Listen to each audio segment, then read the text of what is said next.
we have this very ancient engineering. Our genes take a long time to change. Evolution is very, very slow. Culture is very, very fast. We live in an environment that is essentially algorithmically preferenced to stress us. We are enduring the largest scale, non-consensual psychological experiment of all time called social media. What you're doing when you're crying is you're literally flushing out stress. So don't ever stigmatize crying. The more I push, the more I struggle, the more I suffer, the more gains I'll get. What's wrong with that? You're listening to The Human Upgrade with Dave Asprey. This episode is recorded live at the studios here in Austin, Texas. And I just want you to know I got new chairs. So these are a major upgrade from the white plastic Italian chairs that look cheap but weren't. So these are legit. You should watch on YouTube if you're not. And our guest is even cooler than our chairs. It's none other than Jeff Krasno from Commune. Jeff and I have been friends for years, and he's what do you call yourself, Jeff? Like a leader in the personal development space? A real conscious guy? I don't know. What's your deal? That's fair. Let's say I'm, I think I'm a community builder. Oh, very swanky. Yeah. Community builder, but that's kind of Wanderlust is a bit of a big deal. Yeah. Giant community for 10 years you've been involved with. I've spoken and brought coffee to Wanderlust. I think we might be what would have been Danger Coffee these days. Yes. Someone who, if you're paying attention, Jeff and his interviews with Commune have made a big difference. And you've been at some point in front of the scenes and a lot of times behind the scenes, just making consciousness happen in the world, I would say. I just did a big course with Commune that's going really well. And I think people don't understand the reach that you have in the spirituality and personal development space. And you just wrote a new book about it. So I wanted to talk with you about it. Yeah. Well, I'm thrilled to be here and to be upgraded. I'm looking for every opportunity to be upgraded. And I'm very happy to be christening these beautiful chairs. You are the first guest in our new chairs. You also are in Topanga Canyon. I still am in Topanga Canyon by dint of really unbelievable heroics on the ground that held the line. But yeah, I mean, we're here recording this episode really just in the very, very alpenglow of the Palisades fire and the Eden fire that happened near Altadena, Pasadena. And I'm a bit of I guess you'd call me a canyon rat. I live in Laurel Canyon, and then we have our Commune Topanga retreat center and facility and production facility and sustainability lab on 10 acres in Topanga. And let's say about a week ago, I was practicing some serious non-attachment. And of course, we know we share many common friends who have lost their homes in this fire. Our place, by the grace of God, is still standing. And I feel very, very fortunate for that. Really, it's not about the property itself. It's really about the history of connections that I've been able to foster personally, but also among other people there. Mm-hmm. And that potential loss of communal space, of places where people can congregate and share practices and ideas. So the risk of that was the part that was really weighing heavy on my heart. But this is kind of where the spiritual rubber hits the hard asphalt of reality, if you will. We can practice, Buddhist notions of non-attachment, but of course, when that hard reality hits, this is where we're tested. And I just feel very, very fortunate, and also my heart is really grieving for my community. Mm-hmm. You just wrote a book called Good Stress and launched it in the middle of a kind of stressful time, at least in LA for people. Good stress, bad stress. What's your take on this? Yeah. Well, I would say that stress needs a new public relations agent. Yes, thank you. Perhaps I am he. We are wired for an adaptive stress response. that's quote unquote good. You know, I'm a big hiker, so you might find me on any day, through the hills of the Santa Monicas, etc., and I might come across a rattlesnake on that path. In fact, maybe 1 out of every 20 times I do. And what happens? Well, I have an involuntary, quite naturally adaptive response to stress. My heart rate and respiratory rate increase. My liver secretes just the right amount of glucose that's like sent to my extremities to flee or fight, right? My pupils dilate. The aperture of my attention becomes very narrow, and I become self-obsessed and distrust the world. And that's a very, very good thing because it serves my biological imperative, right, to survive.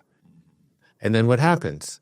Well, the rattlesnake might eye me, askance for a moment and realize that I will not be on the specials menu, and he will slither off into the tall grasses, and I will return to homeostasis. My respiratory rate, my heart rate will decrease, the aperture of my attention will open back up, and I move back into parasympathetic state, etc. The problem with modern society is that for many, many people, the rattlesnake never leaves the path. So stress becomes chronic. Right.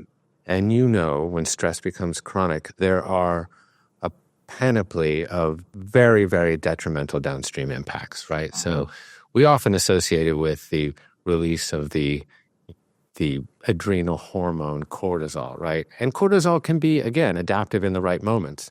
But over the course of time, that will degrade gut function. It will prohibit the innate immune system from making those neutrophils and monocytes and macrophages, all those beneficial white blood cells that help our immune system. Obviously, in my case, and this was hit very deeply home for me, it can raise blood sugar levels. So it can cause, blood sugar imbalances. Essentially, it can lead to imbalances in the body. And really, if there is a signature of disease, it's imbalance, right? So this is bad stress. But we evolved as humans, as Homo sapiens for a couple 100,000 years, and as hominids for millions of years before that, in conditions of what I would call sort of Paleolithic stress. And these stressors conferred a health benefit. They activated molecules and pathways and systems in the body that led to resilience and longevity. There's so many of them. We can unpack a number of them. And really, for me, this is at the core of good stress. It essentially, for me, they were the protocols that completely transformed my life. But what they really do is mimic the Paleolithic conditions in which we evolved. You and I, we have this very ancient engineering. Yeah. Right? Our genes take a long time to change. Evolution is very, very slow. But what we've seen is culture is very, very fast, particularly in the last 150 years since the Industrial Revolution, but accelerating in the last 50 to 70 years, that modernity, often in the name of profit, has engineered life for comfort and convenience. Essentially stripped away all those Paleolithic stressors, that exposure to fluctuations in temperature, calorie paucity, immersion in nature, communal living, all of these ways that we lived for hundreds of thousands of years, we've been denuded of those things, and now we've been fed a steady diet of comfort and convenience, and that is eroding our health. In fact, my thesis here is that chronic disease is the result of chronic ease. And this was a very personal journey for me because I had to unpack it because my health was in a very precarious situation. It feels like anytime someone goes through a really serious health crisis, they're going to deal with whatever the underlying cause is, but you have to deal with stress at some point. And for about the last 15 or so years, I've had a really deep dive on stress and written about it in a lot of my books, especially my most recent one. But my body doesn't have a normal stress response because I have a genetic blockade in my liver where my body will not make cortisol. It makes very, very low levels. And turns out low cortisol is 4 times more deadly than high cortisol. And so everyone says, oh, cortisol is a stress hormone, get rid of it. But cortisol is incredibly useful. At the right moments, I mean, I'd still be in bed. I wouldn't be here at the show. Correct. Right? If you don't have a cortisol spike in the morning, Yeah. when you stand up, you will pass out because you have no blood pressure. And yes, I might have done that. That's right. You know something I read about this. I think it was Rachel Yehuda, you know, or she studied a lot of epigenetics, et cetera. And what she found was very, very interesting. This has nothing to do with the book. But she went and studied Holocaust survivors in Cleveland, Ohio, I believe, and then was studying the F1 generation, the progeny of these Holocaust survivors. And what she was finding was rampant epidemic, essentially, of PTSD. Yes. But then she was doing panels and then finding, and this was very surprising, an anti-instinctual, chronically low cortisol rates. Yeah. And that was like a big head scratcher for the very reasons you just described, because we generally associate stress with high cortisol, right? Yeah. But over time, what was happening is that the excess of any one molecule over time will create a resistance to itself. Right. And so over time, what was happening in these people that were managing trauma was chronically low cortisol, and that was incredibly detrimental to their health in a whole variety of ways. In fact, low cortisol will predispose you to PTSD because your body can't handle stress when it happens, so it becomes a traumatic stress. Uh-huh. And so we have this kind of war against cortisol, and I feel like cortisol needs a new PR. Too, yeah. Like when you travel and you're jet lagged, taking a little bit of extra cortisol and supporting adrenal function means you don't get jet lag. Yeah. Right? Because your body might not be able to handle the stress of circadian disruption, but chronically elevating it equals all sorts of metabolic disaster. Correct. And if you look at one of the most effective treatments to that old virus, it was dexamethasone, which is an immune suppressant, right? It's a glucocorticoid, more or less. And so cortisol, in that sense, can sometimes be adaptive. Yep. Because you don't want an over-agitated immune system. Yeah. Everyone thinks we need to bolster our immune system. Really, we need to balance our immune system because, candidly, most of the cytokine storms is basically an overly abundant, agitated, aggravated immune system.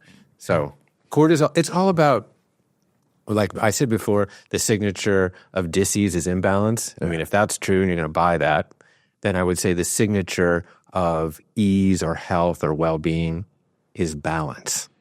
So if you're in a good state, it took me a long time to figure that one out neurochemically and biochemically. But you're cruising along, you're in parasympathetic, and then a stressor, whether it's a good stressor like a workout or we'll call it, quote, bad, but just an environmental stressor like a rattlesnake is not good or bad, but something that your body interprets as a possible threat or maybe just criticism, right? Whatever. You have a brief spike, and then it returns, and you weren't dysregulated.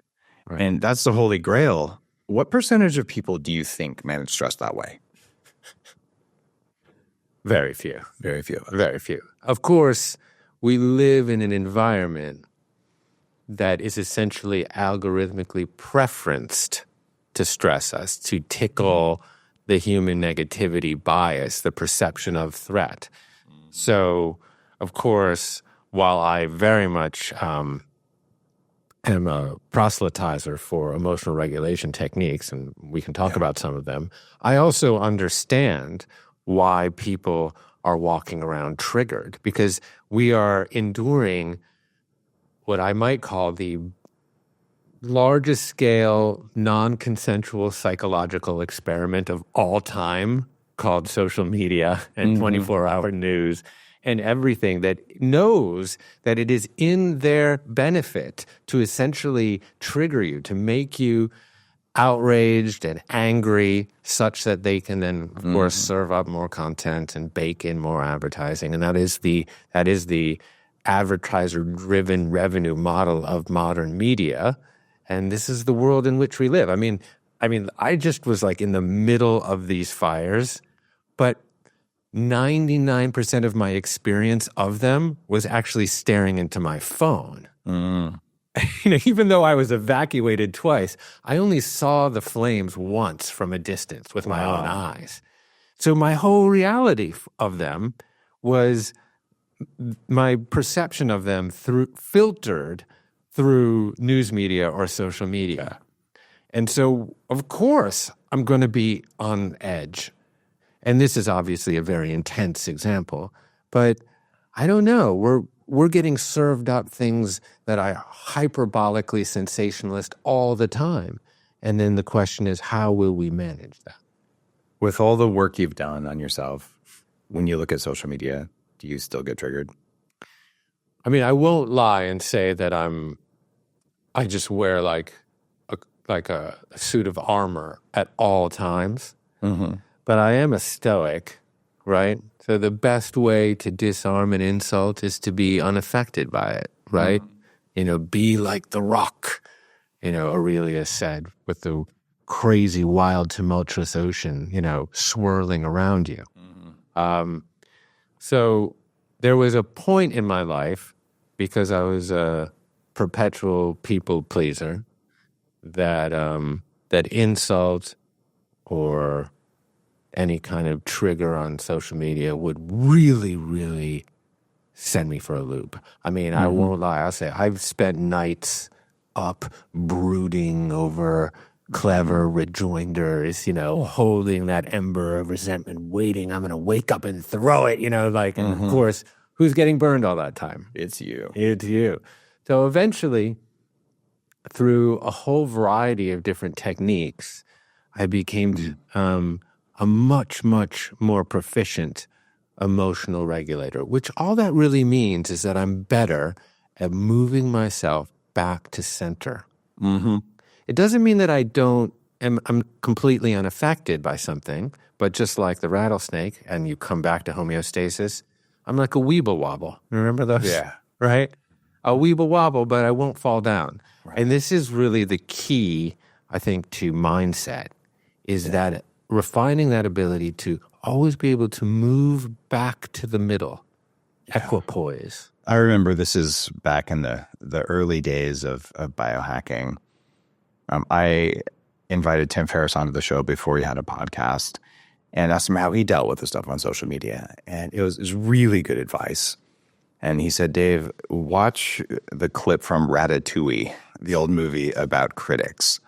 And I watched it and I was like, wow, that's good advice. And then there's a few other people who've educated me over time on the show. And I got my masterclass in that when Joe Rogan, overnight, I'd been on 3 times and he had a financial investment in a competitor and suddenly was like, we can't talk about Dave anymore. So he's like, Dave Asprey is a bad man. And I had literally thousands of Joe Rogan supporters, he called themselves the Death Squad, just come to my social media and just like the worst insults, and went from Dave, thanks for changing my life, to like, you're a con artist overnight. And I was like, what?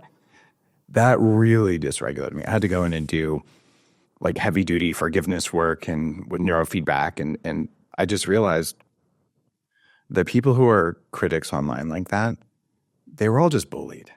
Yeah. Right. They're going back to 5th grade.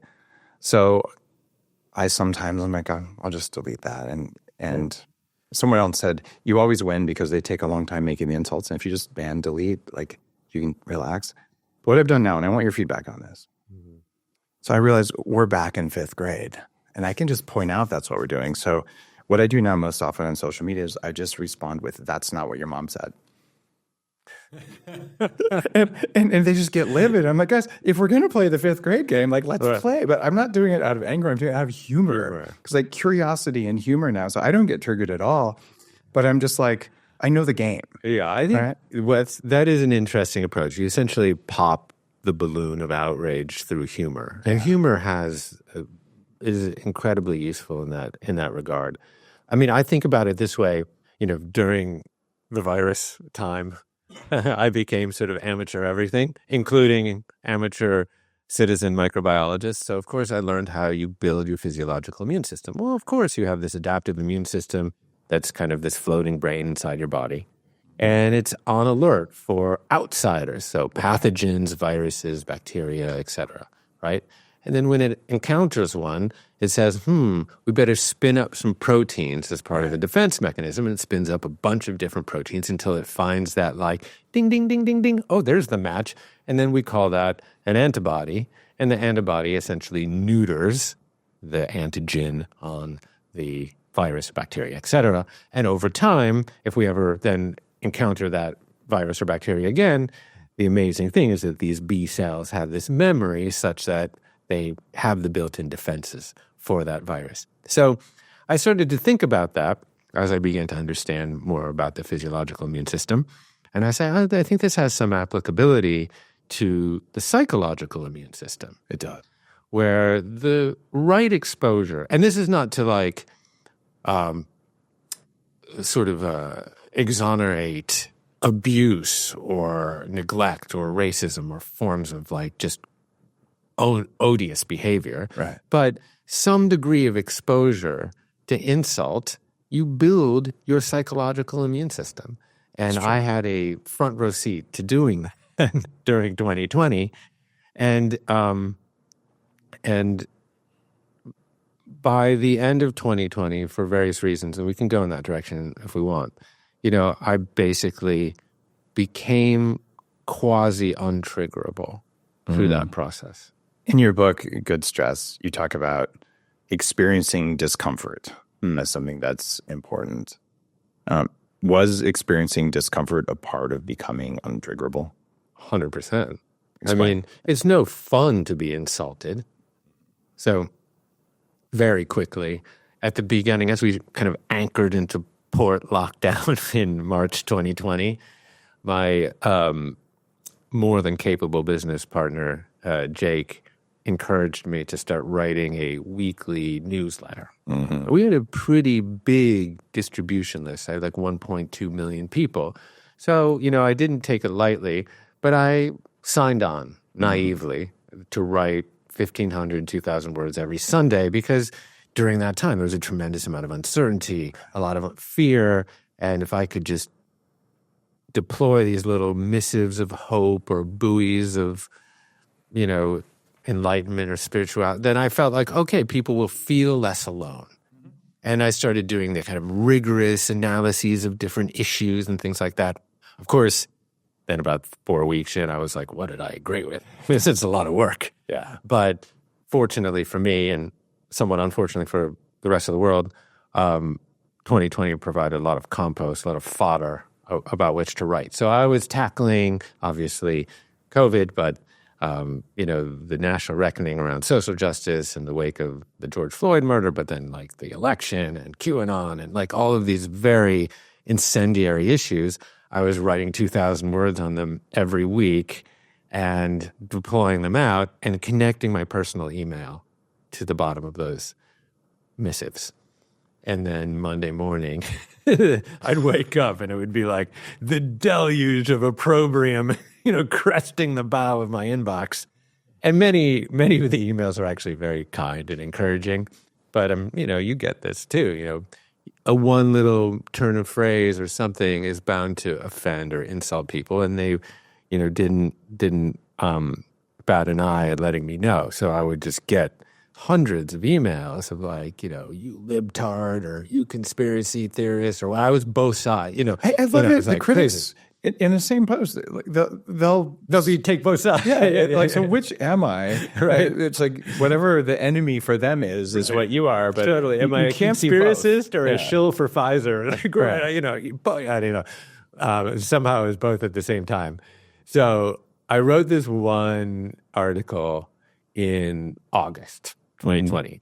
And at that point, there was an interesting amount of data that was emerging that seemed to suggest that the people that were contracting the virus most severely had multiple comorbidities. There were high rates of obesity, high rates of diabetes. You talked about the data? How dare you? Yeah, I know.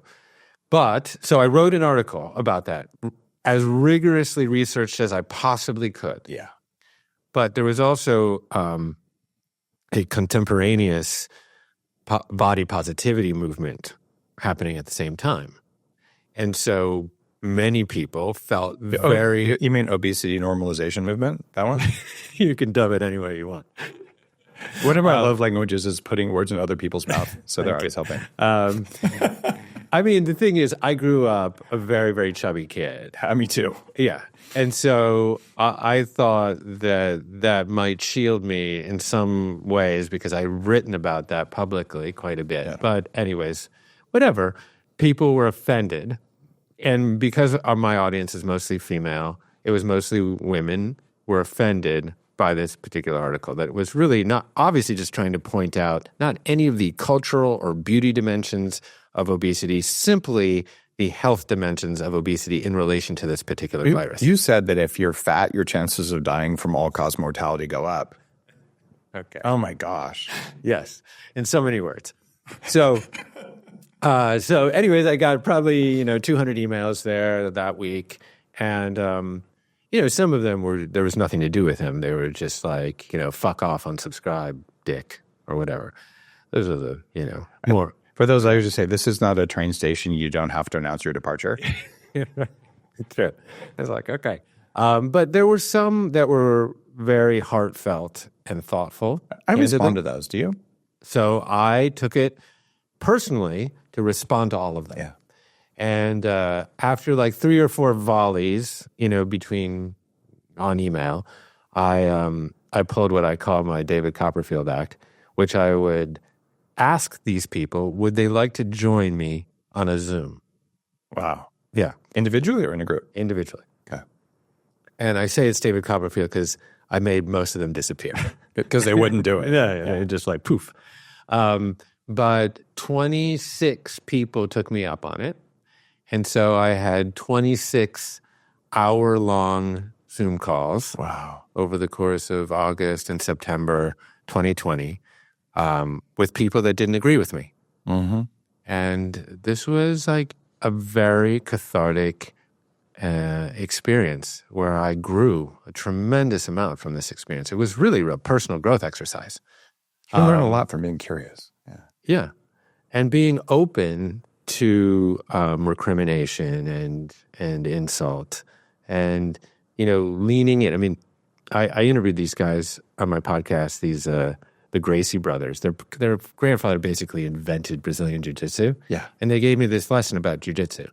It's like, the way to get hurt is to stand maybe 2.5 feet from someone so they can leverage all of their body weight and punch you right in the nose. Mm-hmm.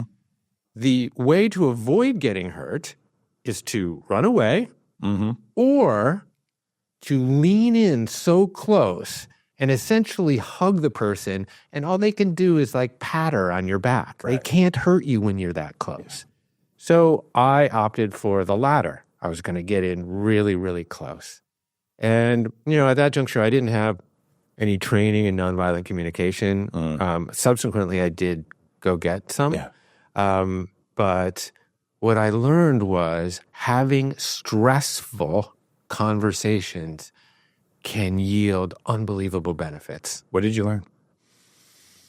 I learned in this particular case that people really just wanted to be heard and seen, and that I was providing with them with a safe, emotionally regulated space to be heard and seen.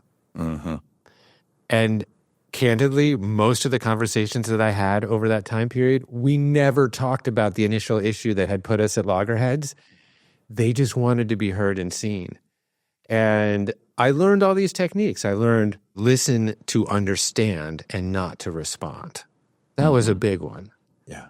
Because so often when someone's talking to us, we're already concocting our rebuttal, and they haven't even finished saying their thought. You stop listening as you start thinking about what you're going to say. And this is actually a Japanese custom. I spent a lot of time in Japan, and I was in the music industry. I'm like a refugee from the music industry, basically. And I would be pitching all the time. So I'd be in these executive offices pitching a band. Right. Being like, oh, they're going to sell them more tickets and more records than anyone, and they've written the best songs, and da-da-da-da-da. And then, I'd finally end my pitch. Pregnant silence. Doesn't work great on a podcast, but pregnant silence in those rooms. And I was like, of course, so uncomfortable with the void that I needed to fill it. Oh, no. So I'd be like, oh, no, but they're the best band that you'll ever sign, right? On and on. Finally, I asked this wonderful interpreter that we had at Tomoko. I was like, what's going on? Meeting after meeting, I think I'm making a great pitch. And I'm just, at the end of it, I'm just confronted with silence. And she's like, oh, no, Jeff, that means that they listened to every single thing you had to say. Mm-hmm. Then they synthesized it. Then they were forming their response. It's actually a sign of respect. I was like, oh. Japanese culture is so much beauty, and there's a peacefulness and a intentionality there. And it isn't my native or your native culture, but when you learn those things, it can be a source of wisdom for sure. Well, just to bookend the stressful conversations bit, on the other side of these conversations, I made this Rolodex of frenemies, basically. Yeah. Like, we didn't agree. Yeah. I got it from all sides, too. It was heavy Trumpistan. It was also super Wokistan. It was all sides, But by the end, I had all these frenemies, and we would text, and it was lighthearted, and we didn't agree, but we found connection. Wait a minute. You're not allowed to have friends who disagree with you. No, who do you think you are, Jeff? No, please don't say it's so. And so what I realized is, if I can have these hard conversations with people that I don't even know, can I lean in and have stressful conversations with the people that I care about most in my life? Yeah. My friends, my siblings, my parents who are 81, 82, 83 years old. Because the possibility of what stands on the other side of these stressful conversations is so beautiful. In fact, it is these very stressful conversations that stand between us and a human condition that our hearts know is possible. And so, yes, in a way, it's different than fasting or cold water therapy or heat therapy or resistance training. Those are physiological good stressors, but really it's very similar in some other ways, that leaning into hard things have just incredible benefits. Including those hard conversations. That's right.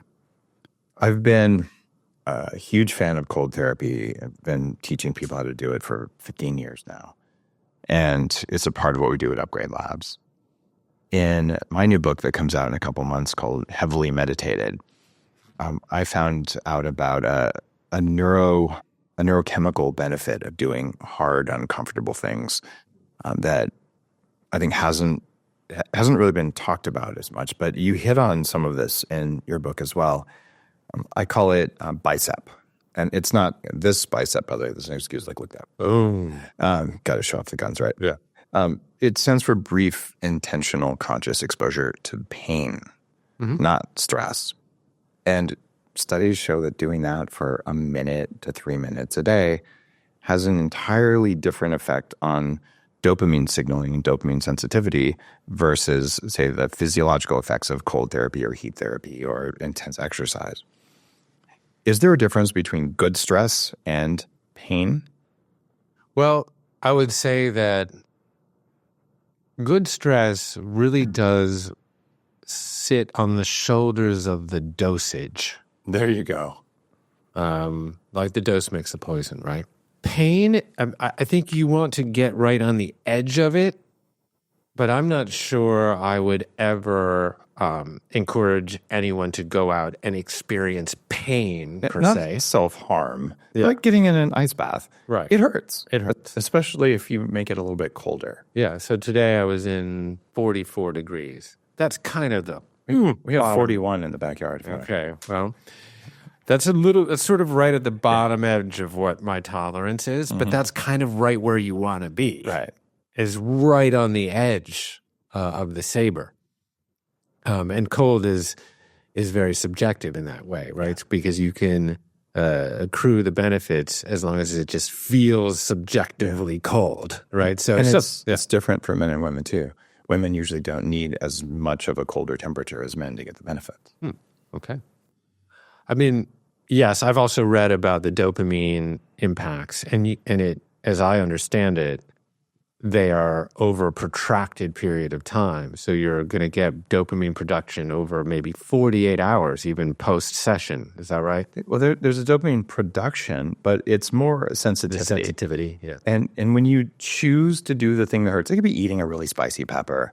Right. And at the higher end of things, a lot of people dealing with addiction, well, they'll do cold plunges or cryotherapy, but they also are covered in tattoos. It's because when they're really pushed, they're going to do something painful. Because getting the tattoo hurts, but then they're regulated for sometimes up to 6 weeks because the dopamine receptors become more sensitized. And it's only if you choose it and it hurts, right? It doesn't have to be for a long period of time. And you look throughout history, monks used to whip themselves, it's called self-flagellation. Sure. Right? Silice in Christianity, right? Oh, that's right. The little thing on your leg that binds you. And there's Native American practices, even, the sun dancers, where they're piercing themselves. Right. Or there's the whole BDSM world where there's a spiritual component to it, not a self-harm at all. And you realize, these are all people speaking. I use that strategy with my wife. This is a spiritual endeavor. Exactly. I'm just regulating my dopamine right now. Note to self. Hold on 1 second. So it seems like pain might be a good stress, but more importantly, a stimulus that you quickly recover from, whether it hurts or not. How do people control how they recover? Yeah. Well, I mean, I will say that, it seems like going to the dentist would be completely disconnected from a cold water therapy, but not really, because when Dr. Nikki has a 12-inch syringe hovering above the most sensitive area of my body, about to plunge it into my mouth. That's not the most sensitive. Well, it's the most sensitive one I can currently mention in this environment. Although there is a lot of erogenous tissue kind of in there, I think in the nose. Throatgasms are also possible, too. Okay. I had a guest on talking about that. Interesting. Send me their name. Privately, in the DM. Gives their humor.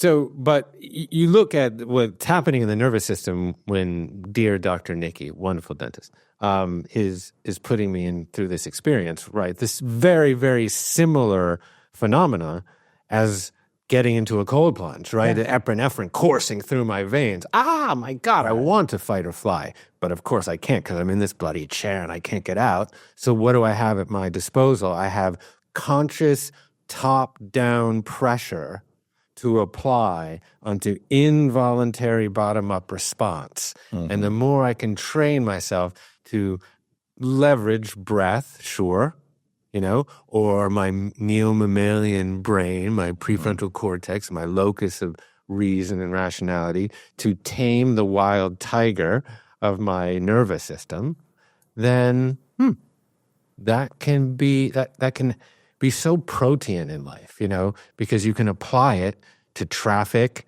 to your annoying, obstreperous, bloody children. Mm-hmm. You can apply it so many different places. So this is why choosing pain, if you will, or the right dosage of stress, it's great for metabolic function and it's great for other things, and we can talk about those.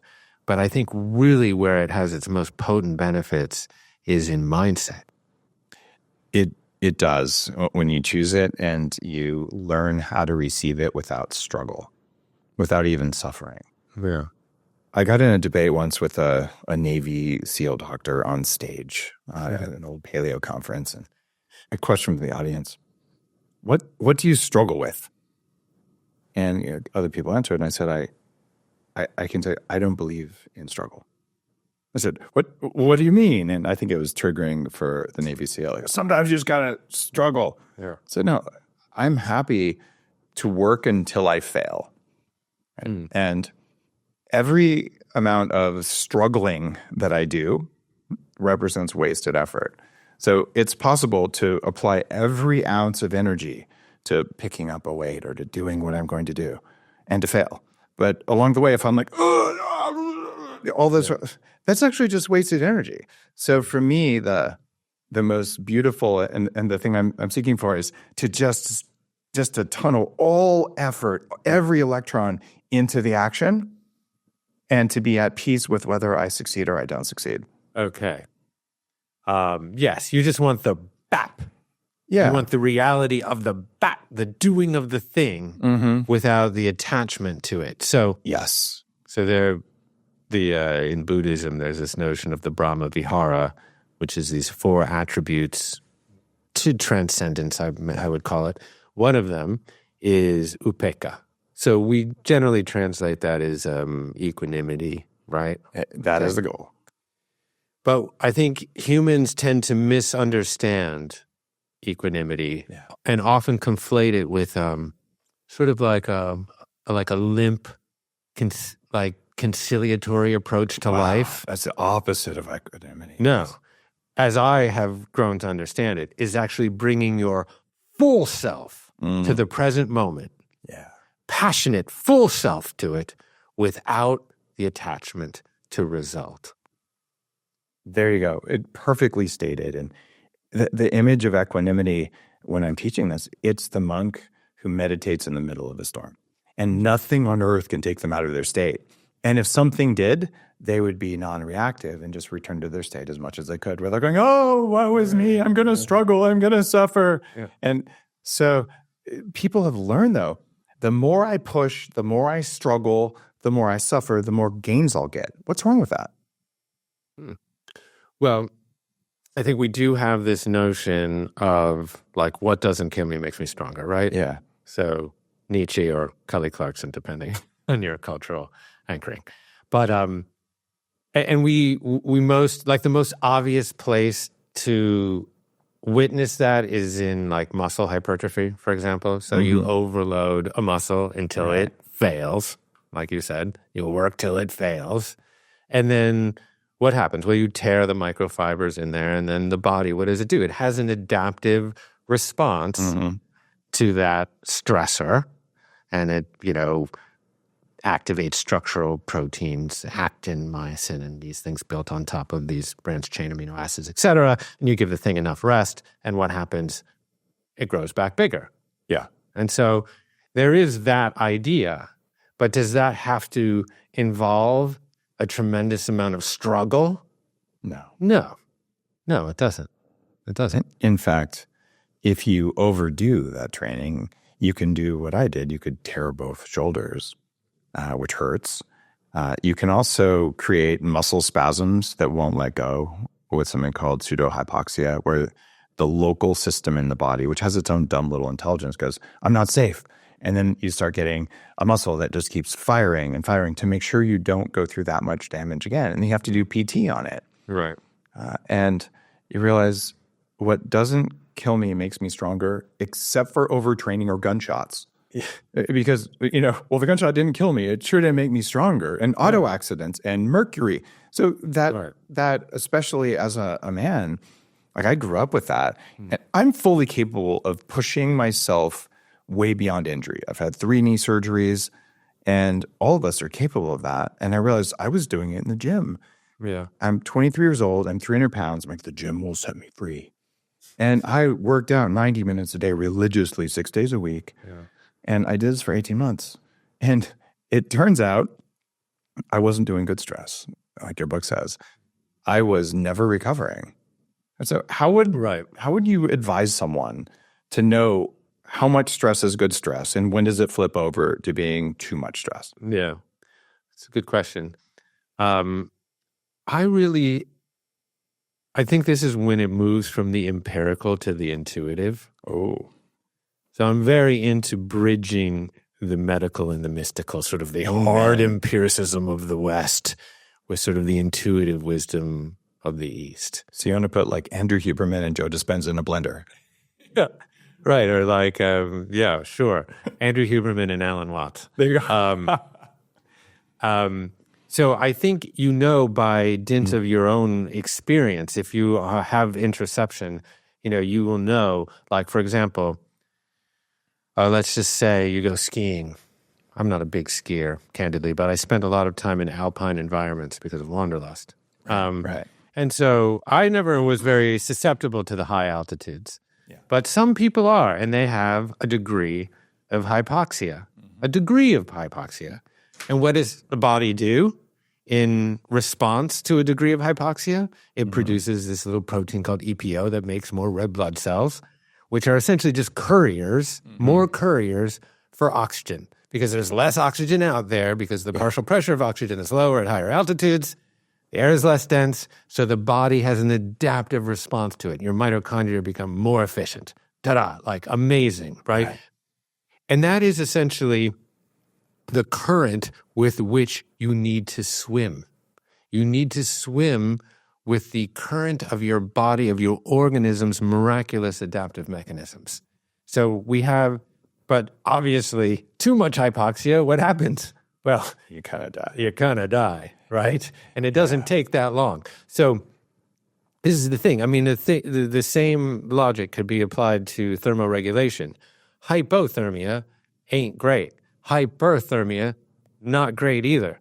But we have a built-in mechanism for the warm porridge, for the Goldilocks zone of 98.6, although it's not quite 98.6. It varies across the day, but we won't really get into that detail. But it's like you raise your core body temperature. What do? You sweat. And you bring yourself back to center. You get really, really cold. Your body then engages in thermogenesis, brings your body back up to center, etc. So it's like, and the interesting thing is that the more you push the edges, the better your body gets at finding the center. That's the ironic thing. But obviously you don't want hypothermia or hyperthermia. And I think this is where we really need to refine our intuition, our physiological intuition, to know your body. It's like my wife is a yoga teacher and an anatomist, if you will. She can move any muscle in her body. I want that. I'm working on that. It's so cool. Yeah. I'm like, this oblique over there. And she go, bing. Yeah. And that is a very sort of physiological manifestation of interoception. Yeah. But there's also something even more refined than that.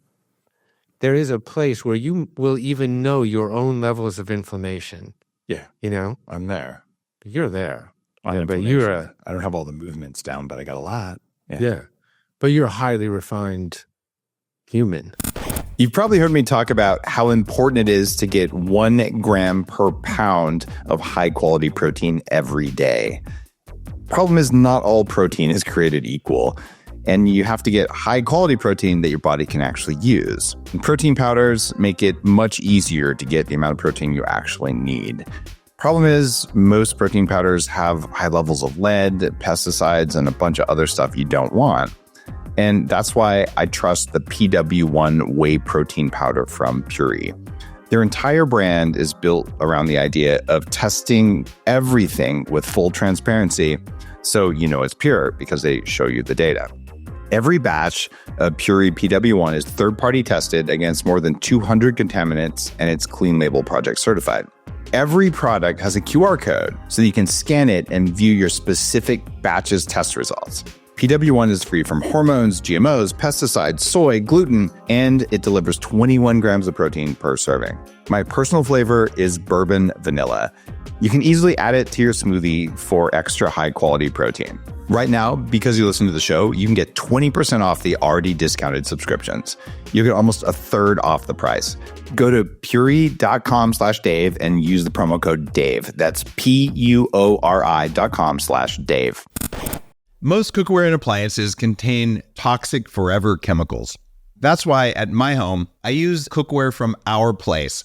This is a mission-driven company that makes kitchen products that look really good, but they're designed to be healthy and sustainable. No PFAS, no PTFE or Teflon. It turns out that most nonstick pans today have PFAS, and globally, environmentalists and people who care about human health are saying we've got to stop. The European Union plans to prohibit PFAS by 2025, but especially in the US, most cookware brands continue to use those forever chemicals because they're cheap. I like Our Place cookware because it's always been PFAS free and it's got durable, toxin-free ceramic coatings that really work. So I know it's safe when I cook and it doesn't stick. There's another reason you might want to go back to using Our Place cookware instead of fancy appliances, because you'll find PFAS in air fryers, pressure cookers, crock pots, even the rim of blenders. Our Place has non-toxic appliances and more than 75,000 five-star reviews and mentioned the New York Times, Bon Appetit, and a lot more. In order to live a long time and feel better along the way, you need to eliminate forever chemicals from your kitchen. This is a real problem. So upgrade to Our Place today and give it a try. Go to FromOurPlace.com, use code Dave, and they'll give you 10% off everything. You also get a 100-day trial and free shipping and returns. That's FromOurPlace.com, use code Dave. It's funny when we talk about these things, I'm reminded of a couple experiences. When I was in Tibet, going to Mount Kailash, the trip where I had the idea for putting butter in coffee instead of tea, that kind of created a revolution there. I was at the top of a pass in the Himalayas, and there was about 100-foot hill with a little prayer flag thing. So I'll run up to the top of that to see what happens. And I got up to the top, and I laid down like a fish. I mean, it turns out you can die from that. It was really dumb. And I laid there, and I didn't get heart lock and arrhythmia, but I think I came really close. And it took 10 minutes, and they're like, let's go. I'm like, I can't move. Just, And so that's bad hypoxia. Right. But you come to Upgrade Labs today, we have equipment that deliberately induces hypoxia and then returns you back to normal. Yeah. And if you do that for about 20 days, your body becomes acclimated to 15,000 feet of elevation. Wow. Which has all kinds of metabolic benefits. I wish I'd have done that before I went. Yeah. Well, it's no wonder that Olympic athletes are training at these places of high altitude. Turns out you don't have to train. You just have to do that. How do I stress with good stress my hemoglobin and oxygen management system so the body becomes better at it? And then how do I de-stress? Yeah. And then with cold therapy, one time I was at a hotel. This is very early in my journey. And I was religiously doing ice baths. And I got one of the rooms for people who are disabled. And so there was no bathtub. So I'll just get some ice packs. And I fell asleep with ice packs all over my shoulders and abs.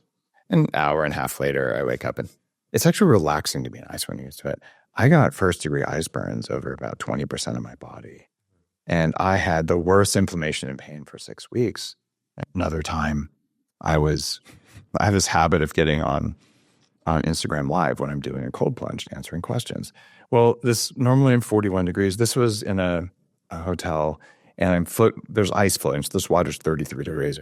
And I went for 15 minutes because I was just having fun. And I felt so good. And I got out, and I'm walking back to my hotel room, and I start shaking. I got real hypothermia. I had hot water, or actually it was hot danger coffee, but I'm trying to drink it, and I'm shaking so bad it's just like throwing it in my face. And I should have gotten in a hot bath, but I couldn't. I didn't have the presence of mind to do that. I turned the hot water on the shower, and I just laid down. I'm like, eventually I'll warm up. But I got true hypothermia. So both of those could have been good stressors, right? But I pushed myself too far. That's the thing, is like you need to ease into these stressors. I mean, you don't go out and run a marathon having never run before. You don't get in a 34-degree bath having never been in an ice bath before. You won't be able to breathe. No. Yeah. And so this is, I think, where, obviously with cold, you can increase, duration and decrease temperature, et cetera. But this is where I think, people need to be intelligent and play with the edges of their own endurance and their own thresholds. And it's also fun because you do what you can measure, you can improve, and you do improve over time. And so, and the protocols stop being effective if they're too easy. So, right. So, there was an interesting thing that I came across the other day, and this was not in the book, but it has to do with crying. Crying, as it turns out, is a kind of a stressor in a way. It's an emotional regulation technique. And we tend to, in modern Western society, really stigmatize crying as something weak. But I was reading this article, it was fascinating, and we were talking about the nature of tears that are produced by these lacrimal glands in our eyes, and mostly they're just basal tears to keep your eyes lubricated, etc. Then you can be cutting some onions and garlic from time to time and have a reactive, but emotional tears actually have their own chemical signature, such that if you analyze them, you put them in a lab, you will find stress hormones in the tears. Yes. Adrenocorticotropic hormone, ACTH. And so what you're doing when you're crying is you're literally flushing out stress. And the other thing often when you're crying is that it forces you to take deep breaths. Yeah. Which is also an emotional regulation technique. So really, crying is an adaptive mechanism that are built into human beings to, again, bring us back to center. So don't ever stigmatize crying. Crying is actually a totally adaptive response to stress. Joe Dispenza, who is going to be speaking at my biohacking conference, biohackingconference.com, guys. When I go to his events, he's got guys there gathering tears and tears of joy or healing and measuring what's in them. Get out. For hundreds and hundreds of people, showing that meditation, the tears change. Wow. So what you're saying, it's backed by science. That's cool. And there's another kind of tear that's very, very rare. So in esoteric tantric practice, there's something called amrita that women make. And there's the most common form, which is known as squirting, which, by the way, is not pee. And this is during exalted states. And there's 2 amrita glands underneath the tongue, it's a much more rare form. And if you're ever with someone who has that kind of amrita form at heights of, call it spiritual experience, kissing someone like that, it's a very different experience. But the rarest form of amrita, which is very highly spiritual, is a different kind of tear, but it comes at the outer edge of the eye, not where the tear glands are in the middle. Right. And that is very, very potent, and they have entirely different compounds in them. Wow. And so just understanding where the body does all these things that we've barely measured, right? It's fascinating. And the more we start understanding and measuring, the more the esoteric and the ancient practices that we're both interested in, the more we're validating that this stuff is real. Yeah. That's amazing. I mean, it really does usher in a sense of awe and wonder about how we've evolved.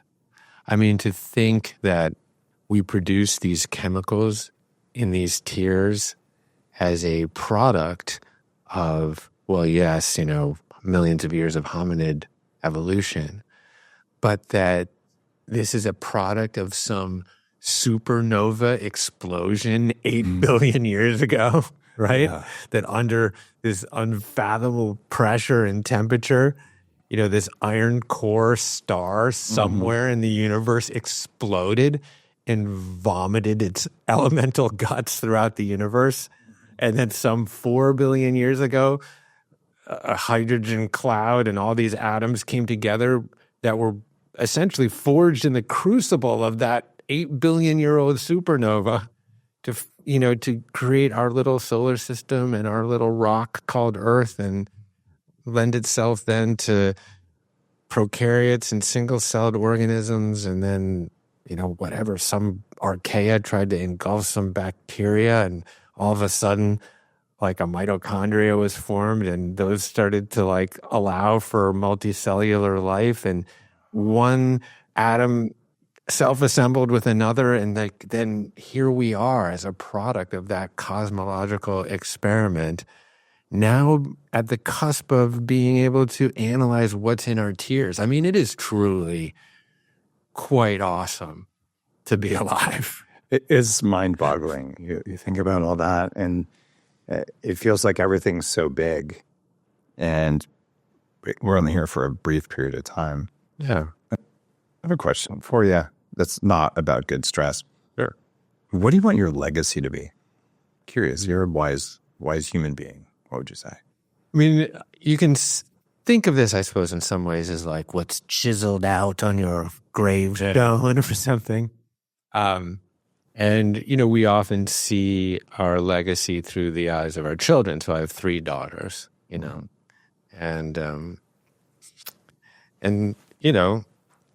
yes, on some level, like I want them to be proud of me. Like I want them to remember their father for something, assuming that I don't outlive them, but I might, given what they're up to these days.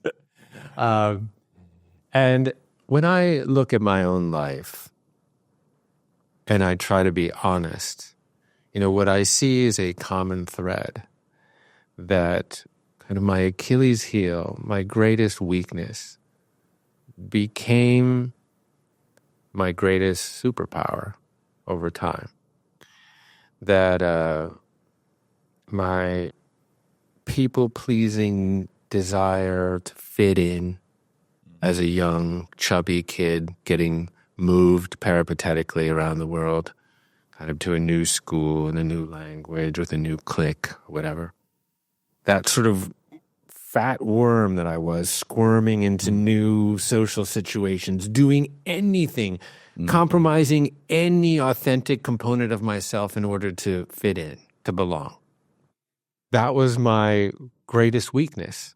And over time, and a lot of heartache, and a lot of, I guess, me search and self-work, I had to become honest with myself about that and really transmute my greatest weakness into my greatest superpower.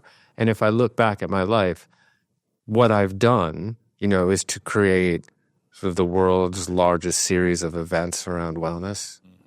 Now I have a company called Commune. I have a retreat center. I'm like, duh, it's about bringing people together. And I think because it meant so much to me as a young kid to belong, that now I have committed myself many times unwittingly to creating that sense of belonging for other people, of bringing people together in space. And if you really think about what we're here doing, Dave, I mean, we are just essentially animated energy. We are kind of links in this continuous chain of captured sunlight, right? And in this brief, miraculous moment of our lives, what we do really is connect. We are animated energy seeking connection. And, eventually, my light will go out. I will go to sleep, and my life will be rounded by that experience. And I will just essentially, my energy, will move on. So how in that brief, magical lifespan was I able to connect? How much connection could I foster? That would be my legacy. It's beautiful. In the world of longevity, where I spend a lot of time, I recognize biohacking when I started it was to make longevity interesting for young people. Right. There's something in it for you to start early, and it's not just living a long time. It's having good energy. It's having the ability to show up the way you want and to do it for as long as you want. But anyone who enters biohacking will eventually, when they solve the short-term stuff, I want to live a very long time, and I want to be happy and more conscious.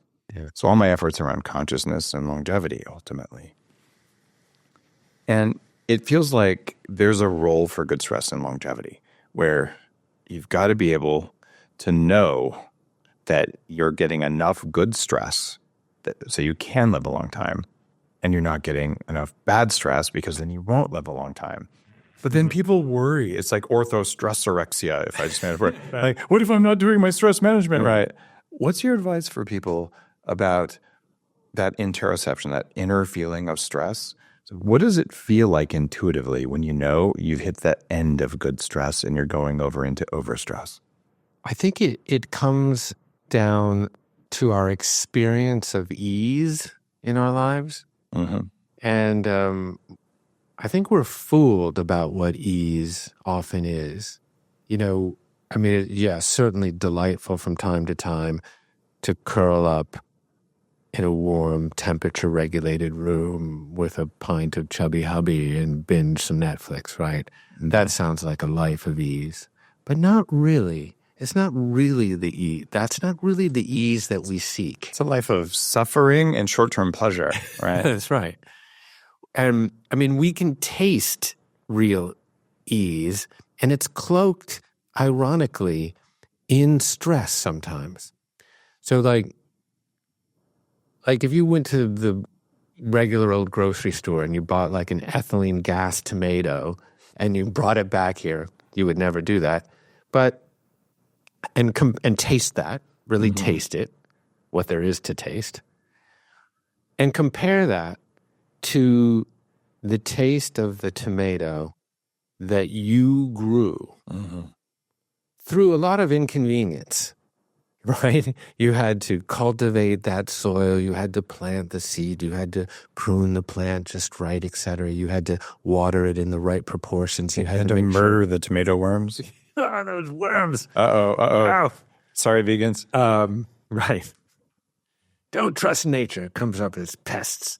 When you know the taste of the true ease that we really seek in that tomato, because it is the product of a lot of hard work, a lot of inconvenience, a lot of stress in some ways. Mm-hmm. Much more stressful than going to the store and just buying one. And, if you extrapolate on that feeling of ease that you really seek in the human body and human psychology, I think we're experiencing it right now, right? It's like I'm not thinking about like how my pants fit right now. They fit just fine, right? And because I'm here with you, and I'm completely here. I'm nowhere else. Right. I'm having an experience of connection, an experience of collective enterprise here. We're doing something all together. We're creating something. There's an element of like immersive creativity that's happening. I literally don't know the next word that's going to come out of my mouth, but I have to trust myself. And that's like, and becoming comfortable with that unpredictable sense of what's going to happen, to like go through life with some sort of a trust in that there's a spontaneous intelligence hidden in here with this organism that will yield the life of real ease. I mean, I feel right now a complete sense of ease with you, And I mean, sometimes we feel this in sports with like flow state, right? Where it's hard. I'm sweating. I've been out here for 2 hours on the tennis court, but I have perfect awareness of my body in space and time. I can almost intuit where that specimen across the net is going to hit the ball. Like I'm truly in flow. Like I'm in a state of true and real ease, And I think we know that, so there's an internal knowing about that ease. And then when it's not ease. The research on flow states is interesting. Extreme sports, intense exercise can do it. That's why a lot of people get addicted to long distance cardio because they're getting a flow state. But service to others, flow state. Public speaking, flow state. Yeah. So we've got service to others. And that's the intent of the show. And this is a form of public speaking. So there is some flow. And plus, you've trained yourself to be present, as have I. So I'm sure people say that too, like you're really present with me versus, glancing at your phone and distracted and all that. Like that's something you can cultivate and that you clearly have. And it's much easier when two present people are together or more than two are together. Then you have these amazing conversations versus the one chaotic person who's, constantly twitching around. It doesn't work. I look back on all the times I've injured myself. I would intentionally suppress my interoception, or I just didn't know what it was, or my intuitive side. And I would do it out of like societal rules or self-judgment or shame, right? Like, well, if I don't, do whatever this thing is that is going to injure me, then I won't be good enough. And then my unconscious, like, then you'll get kicked out of the tribe and the tigers will eat you. Or I don't know, it's the human stuff. So then you do it anyway. And what I teach today is intuition is the first thing. And it's not as strong as the second thing, which is much stronger, which is the emotion. And then the third thing is the thought that says that emotion is wrong, or I'm going to believe it, and all sorts of stuff. But by the time you're thinking about it, it's long after the intuition happened. So when I'm pushing myself on something, having the wisdom of having torn plenty of muscles and having, injured my knees over and over in skiing and soccer, when I was ignoring the intuition, I finally think I tapped into it. And what I work to do with a show with my books is, look, if all of them are done, if I was 19 and I saw this, would it have been worth my time? And if there's a voice in your head somewhere that says, I don't know if I can do it, that's a good voice because, well, let's see if you can do it. And there's another voice that's not fear that says, if you do that, you're going to get injured. And there's a louder voice that says, you might get injured. And if you're worried about that, do the walking on coals thing. That's the I'm going to get injured voice. Yeah. But there's something else. If it was a real fire, it was, the Terminator scene with molten lava, it's a different thing than fear. And teaching that, and this is advanced meditation stuff. Yeah, it's interesting actually. Like the greatest warriors, like we often associate courage, with warriors, with war, right? Because it's like so obvious. Like you're making yourself vulnerable. You could get hurt if you go in there, right? But there is, this comes from Stoicism as well, that it's actually the blend of virtue that makes the man. It's being able to be both, to recognize what is the courageous thing and what is also the sort of moderate thing and the just thing and the wisest thing.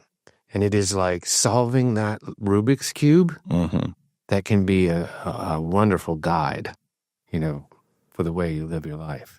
Because the greatest soldiers aren't just like running, into a minefield. They're like, no, they're doing some degree of risk analysis, right? They're combining some degree of bravery with some degree of temperance.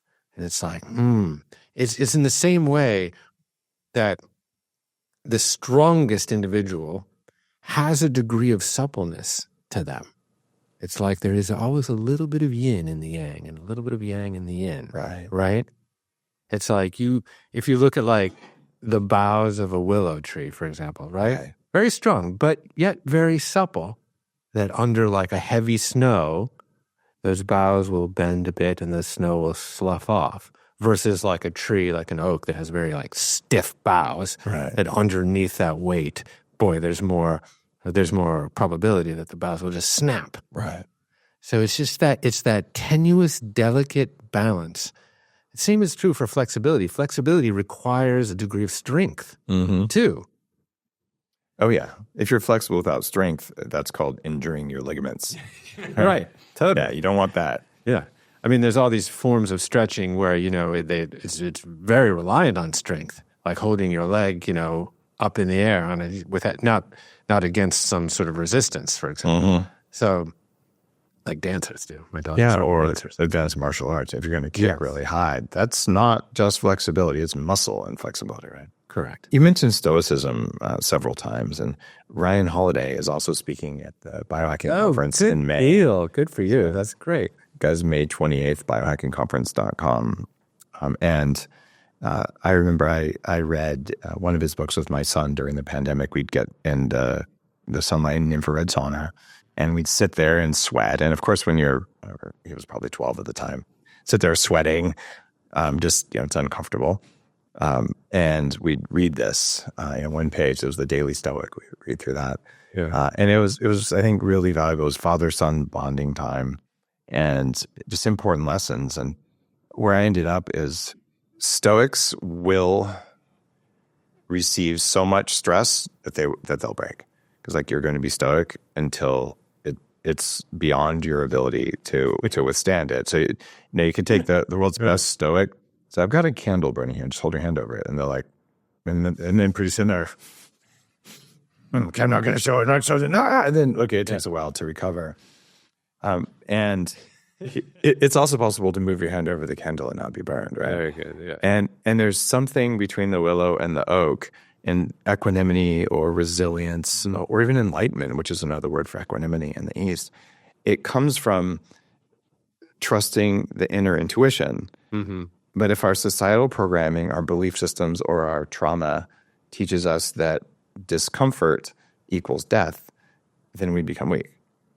And if they teach us that chronic, endless discomfort beyond our body's capacity to endure, if we think that's life, that also leads to death and aging. Mm-hmm. So that longevity path is walking with one foot in, oh my God, that's almost going to hurt me, but not, and one foot in, I'm not lazy because I'm recovering. Yeah. It's Zen in that sense. Yeah. It's really the ability to cultivate an intelligence that allows you to move spontaneously through the present moment and this present moment and this one now, and trusting yourself eventually just to do that.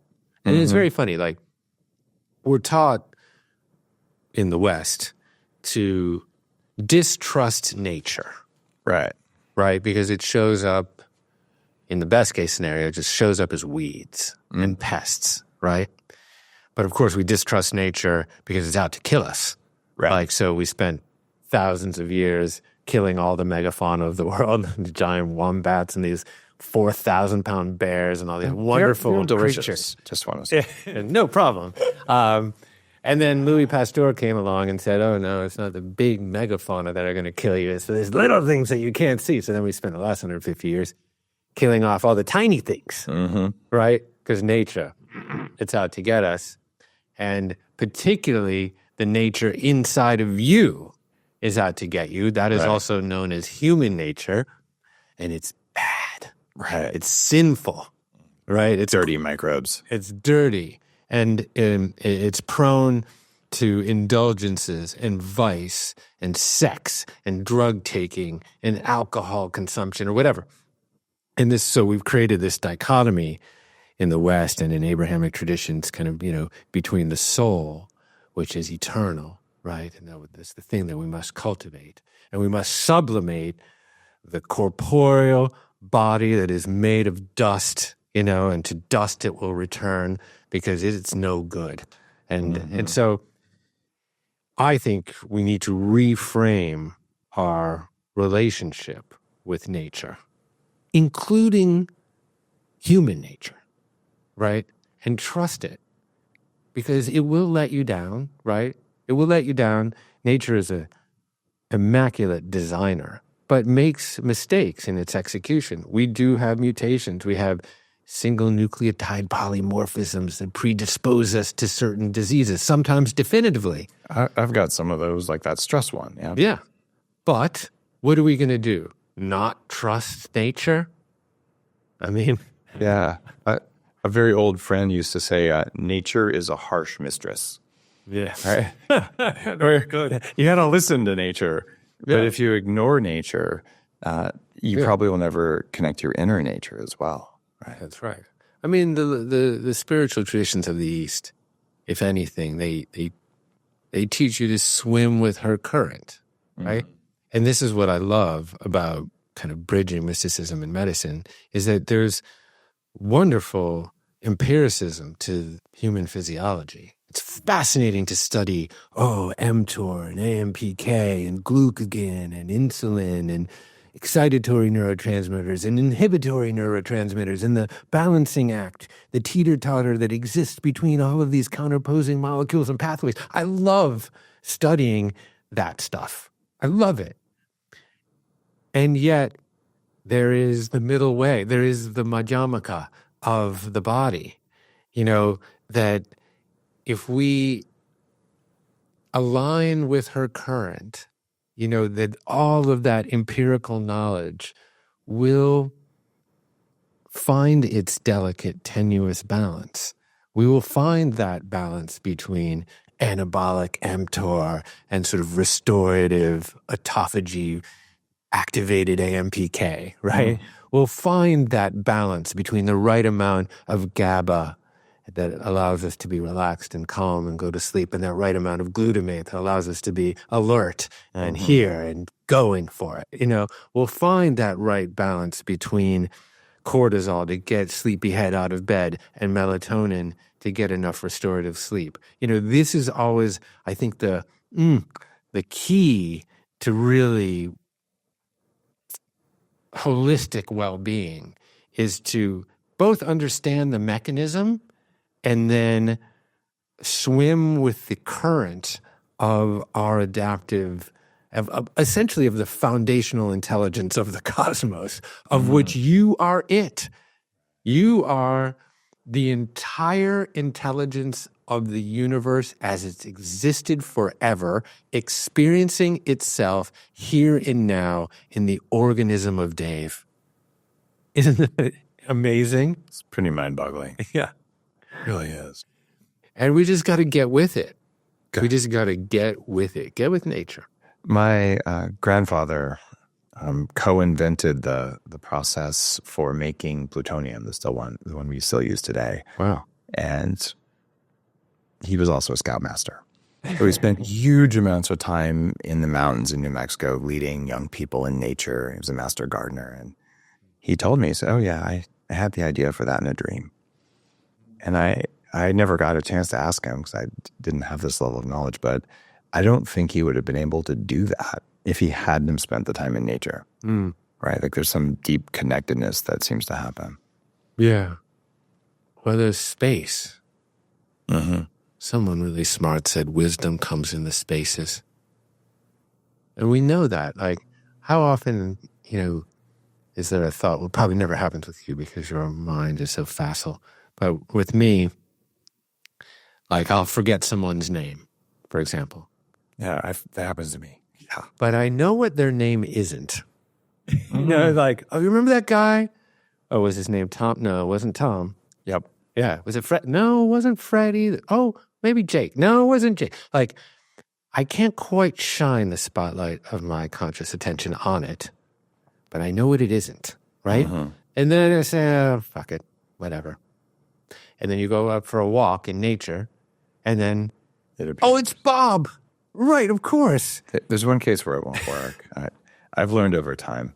If someone has two first names, like their last name is another first name, you just shouldn't trust them. Because you're going to call them by them all the time. You're going to call them by their last name instead of their first name. So, if your name is Bill Dave, like, I'm sorry, it's something deeply wrong with you, and I'm triggered. So. Well, now I'm sure in Texas, there's probably plenty of those. I don't mind if your name is Billy Joe Bob Smith, but if your name is Billy Joe Bob Richard, I'm going to call you Richard, and like it just happens. And I digress. I have a couple more questions for you as we get to the show. I'm having a great time. If we could redesign the world just from the ground up to make more resilient humans, and you could change one thing today, what would it be? Well, since the Supreme Court banned TikTok, or not quite, but I would say, it's hard to rank these things, but I think humans at this very moment are suffering from distraction in a way that we've never really experienced. And I think that, what we might call the attention economy or the persuasion economy, which has taken Dave's time and attention and commodified it and sold it. And you don't even know that it's happened, So I, if I could denude the world of all of the insidious forces competing for your time and attention, I would try to do that. It seems like you would destroy churches along with marketing agencies, though, wouldn't you? Those would be the top 2 on my list. In that order. Yeah, I'm a very open atheist, so I've got, taken plenty of flack for that. Oh, got it. I'm very open-minded, agnostic, and I feel like there's a lot to learn from all the different religious traditions, but none of them owns me. Very good. I mean, I will modify my statement and say that I respect all the different truly honest pathways that exist on the outward spokes of the wheel that are truly dedicated to getting to the hub. Yeah. And that might be Judaism, that might be Islam, etc., in the same way that dance has mazurkas and tangos and waltzes and, different varietals. Yeah. And as long as it's honest. Yeah, and there's value in community, but my general take on this is that this is from 40 years of Zen. Some of this is in the new heavily meditated book. It's to reach that state of resilience, there's a few core skills, and there's forgiveness. That is one of the major world religions. That's a Christianity side of things. Sure. You also want compassion, which is more the Buddhist and the Eastern side of things. And then you would also want surrender, which is what you do with psychedelics or breath work or pushing your edges and just says, I'm going to have to let go, or the surrender experiment kind of thing. And that is the path of Islam, right? So these are the core parts of each of these. And I haven't been able to fit Judaism into that framework. I was one class away from a minor in religious studies in my undergrad. And the thing that sets the historical Judaism apart is it was one of the few matriarchal religions going back in time, other than some of the more shamanic, very, very old things. And there's probably something in there for that. Yet, and also the community that each of them forms is beautiful. Yet, how would I pick one? So I'm not going to. Yeah, well, there's mystical components of most of these, dusty old religions, Gnostic traditions, etc., that were more geared around the transformation of feeling like a separate, isolated self to the sensation of being utterly interwoven and connected with the universe. That is, for me, the definition of a mystical experience. Now, we tend to associate that more with Buddhism, for example, or even Taoism and Zen to some degree. Yeah. But we see it, of course, in unity consciousness and Christ consciousness, et cetera. I mean, I very much believe that Christ probably had what we might call sort of a Buddhist experience of Indra's net or of mutual interdependence. He probably walked out into the desert and was like, oh my God, I am connected to the entire thing. It was 7 years. He probably went to India in there too. Yeah, it could be. That's lost years. We don't know. But I wouldn't doubt it. But, of course, as these traditions have become, institutionalized and leveraged for power, they have been largely denuded of their mystical elements. Agreed. And I think that that's why people, every 30, 40 years turn to psychedelics, because there is no other forum for mystical experience, for feeling part of something bigger than themselves. And so it's filling a void that is not, being serviced by some of the more prominent religions, I would say. That's a fair way to put it. No. What's one uncomfortable truth about consciousness or health that people aren't ready to hear? One uncomfortable truth. I mean, I think that the most uncomfortable part of the human experience is likely its terminus. And what I mean by that is death. It's kind of this sort of double-edged sword of consciousness. Obviously there's a sunny side to it. I get to be here with you and taste your wonderful coffee and be in this wonderful environment. And there's this experience of what it's like to be me right now. This qualia is wonderful. But of course, I also do know that I will die and that everyone that I know and love is going to die. And this is probably the ultimate target of the spiritual self-examined life is freedom from that fear. And being alive is a life-threatening disease. That's good. You put it in a quote card for me. Thank God. Someone on social media take note. It's funny. Talking about death is probably the only thing worse than talking about laziness. And with my last book, there's a faster way to do it, and I acknowledging that laziness is a part of your nervous system that you didn't choose, but that the body will always make easy look more attractive than hard, and that's the root of laziness. And it doesn't mean anything's wrong with you, but talking about that does not drive clicks, and neither is talking about death, because the ego shies away from it. So that is an uncomfortable truth that most people won't be into, and yeah, I finally got there at some point where I'm convinced via lots of quantum physics and via lots of ancient practice that death and time are both pretty much illusions. Just when you're in a meat body, you see them. Right. But if you're not in a meat body, you probably don't see them because we can mathematically prove that there is no time. It's just our framework for reality. So Einstein messed everything up, and other quantum physicists after that. Damn it, why does the reality we can prove look nothing like the one we see? And that's annoying. Any thoughts on that? Well, yeah, I think death appears to be kind of coterminous with the cessation of our perception of the world, essentially like our sensory instruments shut down, right? So, and this is how we know life. We don't know it any other way.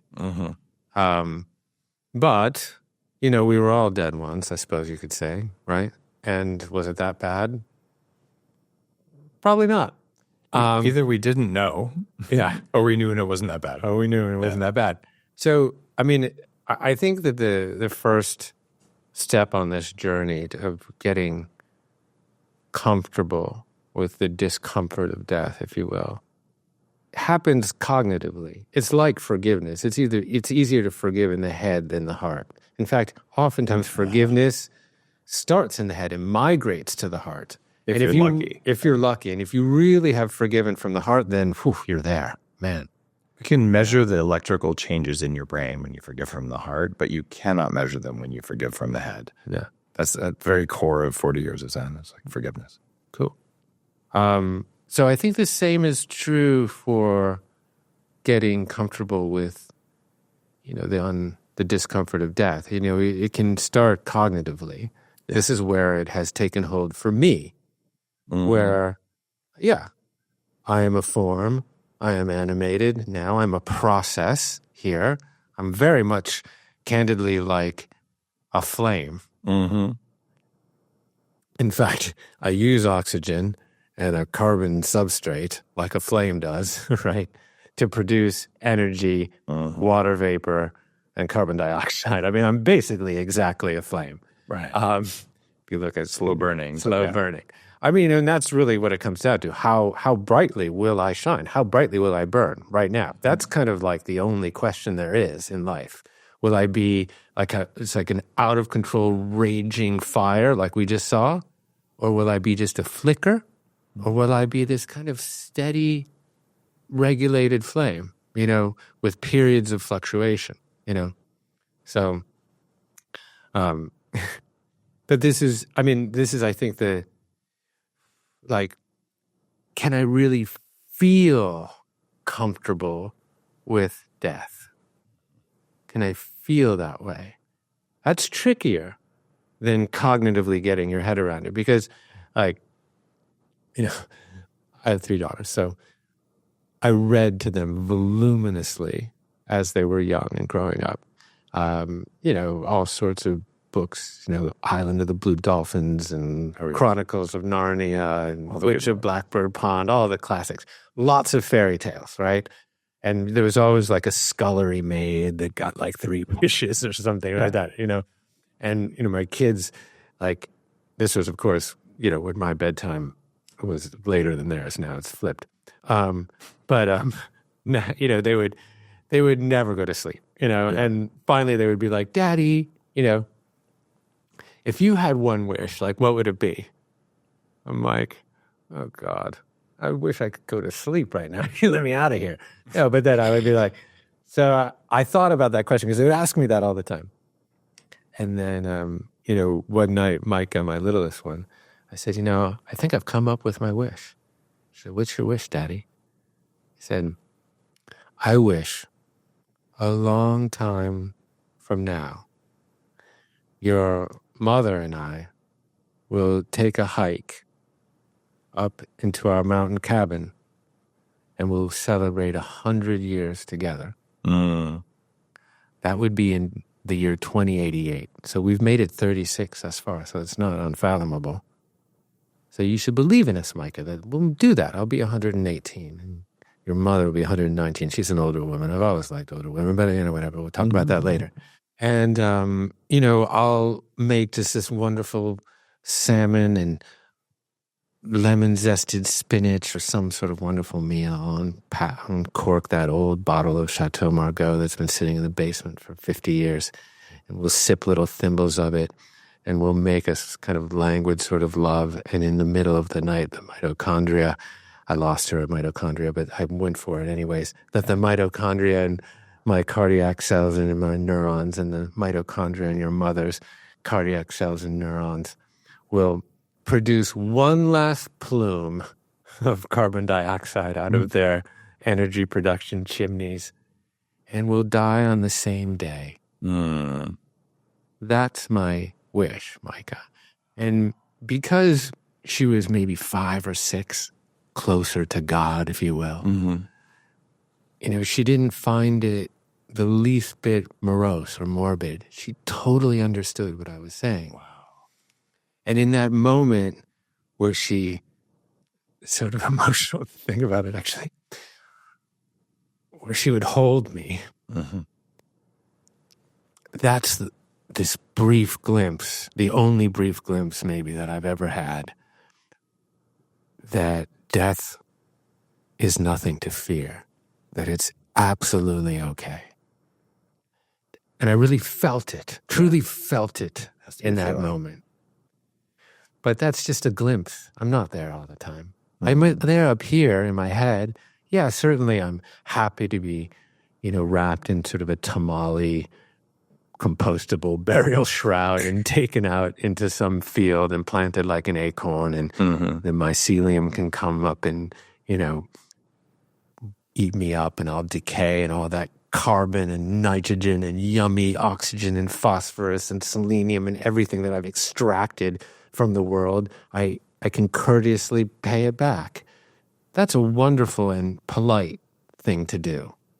And I can certainly cognitively get my head around that. But to feel that letting go, that surrender, to really blow that out, knowing that there's no breath to inhale again, that might be the ultimate target of the spiritual life. You are a wordsmith for sure. A lot of the people I know who are on a spiritual path have had a near-death experience that helped them to see that, and it changes their life a lot. A lot of times that's the beginning of a shamanic awakening, and I've certainly had a couple of those near-death experiences. Don't recommend them, but when death comes, it does. Yeah, those experiences aren't necessarily something that we seek, but we have a mutual friend that I think just saw the white light for a moment. Oh yeah, I've been doing some energy healing with other people with them. Yeah. And that can be a springboard, to greater consciousness and awareness. Yeah. I mean, I know like Anita Moorjani quite well. She had a near-death experience, and then she wrote this book called Dying to Be Me. Wow. Wonderful title. Yeah. So yeah, I mean, this is of course a great lesson, is that sometimes the rock bottom, sometimes the most stressful thing can yield a benefit, can be a springboard into some sort of greater version of yourself. Wow. You are a font of wisdom and one of the more eloquent speakers I know, where you always choose exactly the right word. And thank you for choosing exactly the right words for our listeners today. Guys, you can go to onecommune.com to learn about Jeff's work, to look at the courses they do, and the new book that we're talking about that has a lot for longevity and biohacking is called Good Stress, and I recommend you pick it up. And since Good Stress and Heavily Meditated are coming out around the same time, buy one, buy the other together, and then it's fun because they pop up. People who like this one got one. Yeah, that's right. And these are books that go well together. So Good Stress and One Commune, and that's where you want to go. Thanks for coming to Austin, Jeff. Yeah, thank you, Dave. And I just want to point out how generous you are with me, but with all people. It's an extremely wonderful part of your character because you don't have to do it, but you really do a remarkable job propping other people up and celebrating their work, and that doesn't go unnoticed. So thank you. You're very welcome, and thank you. Guys, if you like this episode, like any of the episodes, there's a couple things you can do. You could share it with someone who would enjoy it. You can leave a review. Heck, just leave a little thumbs up or star or whatever that platform you're on. I always appreciate that, and thank you for listening. Thanks for your time and your attention. And this episode, like all, is meant to be worth more than the time and energy you invested in it, and I think we hit that bar. See you next time on the Human Upgrade Podcast.